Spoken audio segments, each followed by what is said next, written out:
आपनको मिलवाक जाउछि Ayushman card. जदि आपणकर BSKY card थिला तबे जानि रखंतु आयुष्मान योजना को नहीं सरकार तरफ एबे आसीगला एक बड़ घोषणा केबे सुधा आपनको मिलिबो केउ माने पाइबे आमे जानिबा शेष पर्यंत देखंतु। ता पूर्व वीडियो को लाइक करंतु, सब्सक्राइब करना थिले एबे सब्सक्राइब करी पाखर थिबा घंटी चिन्ह को दबाइ दियंतु। देखंतु एबे एक अपडेट आसुछि आयुष्मान योजना को नहीं स्वास्थ्य मंत्री को बड़ सूचना।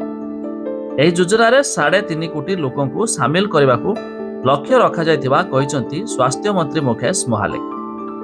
ବର୍ତ୍ତମାନ ଆୟୁଷ୍ମାନ କାର୍ଡ ଛପା ଚାଲିଛି ବୋଲି କହିଲେ ସ୍ୱାସ୍ଥ୍ୟ ମନ୍ତ୍ରୀ। ଆୟୁଷ୍ମାନ ଭାରତ ସହ ଆଇଟି ଇଣ୍ଟିଗ୍ରେସନ ପ୍ରକ୍ରିୟା ମଧ୍ୟ ଚାଲିଛି।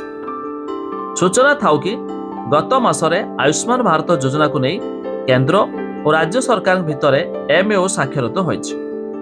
ତେବେ ସ୍ୱାସ୍ଥ୍ୟ ମନ୍ତ୍ରୀ କହିଛନ୍ତି ରାଜ୍ୟ ସରକାର चलित मास फेब्रुआरी एहाकु लागू करने एप्रिल पूर्णांग भाव कार्यक्षम कराइबे। सेहिपरि स्वास्थ्य मंत्री मुकेश महालिक कहते राज्यर 1.30 कोटी परिवार 3.5 कोटी लोक यह योजनार उपकृत हेबे। देशर जेकोसी स्थान थिले जड़े यह सुजोग पाइपर। यह योजना 30,000 हॉस्पिटल सह अनुबंधित रहिबो।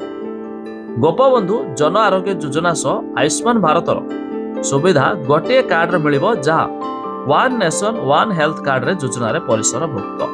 तबे खूब शीघ्र आपण को अर्थात फेब्रुआरी मासरे गोपबंधु जन आरोग्य एमिति कि आयुष्मान कार्ड दुईटी मिसी गोटे कार्ड आपण को मिलिबा को जाउछि।